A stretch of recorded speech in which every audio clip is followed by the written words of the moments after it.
This week is Veterans Day and Election Day. So, in honor of those who've made the choice to serve their country and those who will be choosing their candidates on Election Day, I'm going to show you the feature of a drop down.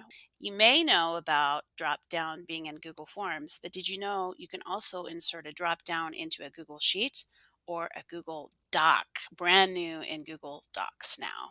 Here are some places you can make drop downs and some reasons why you do so. Right, I am in a Google form, as you can see on the top left here.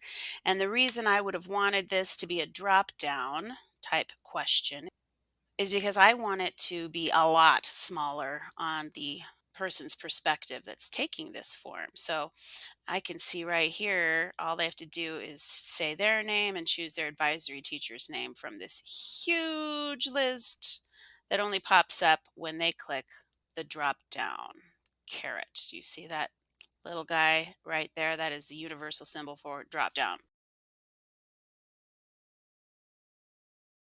Here's how to make a drop down menu inside of Google Sheets. It makes for more consistent filtering later. So I'm going to put a drop down menu in this column. So I'm going to choose the first cell. And then over here, I've already typed in the options I want in this drop down that I'm about to add. So I click once on the cell, right click to see the options for function and formatting.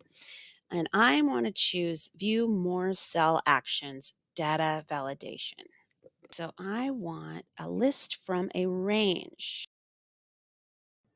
I'm going to highlight these. And that is me selecting a data range. Yay, I don't have to remember how to format that. So what I did was I clicked inside this cell and then I highlighted these and it just added the range for me here. So show drop down list in cell. I'm going to save. And now you see this little arrow here? That's the drop down. So all the person has to do is choose one of these options, okay? And it'll be kind of idiot proof, really. Okay, so to drag the format of this to the rest of this column C, I highlight the cell and look for this little guy right here, the box on the very corner. And then I pull. This sheet is now ready for data input. Then just choose the military branch. Here are drop downs inside of Google Docs. This is just a copy of a sample rubric. I got this off of the Google Trainers group. I think you guys might have some real good times grading very efficiently, especially if you included this as an attachment or you made a copy for each student and had them grade themselves on something. So let me show you how you would insert a drop down. So in this blank Google Doc here, I'm going to click insert and I'm going to first click a table. Just like I clicked insert table, I'm going to insert a drop down. It looks like this. All right. I'm going to start a new drop down. I get to pick the color each one is. So I just want 3 options. No one's making me do 4. So this is a way for them to reach out to you, okay? Where you can just dip into the student work and see their drop downs here. Okay, so if I wanted to move this drop down for a research paper, you could, let's see if I can copy this whole dang drop down.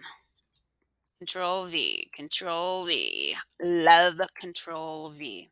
So I right clicked on it, the drop down. I copied it and then I clicked to where I wanted it.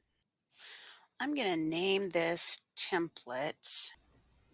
And I want an option, after all, that's grayed out. I want that to be the one that everybody sits on. So that on the top is the one everything sits on. So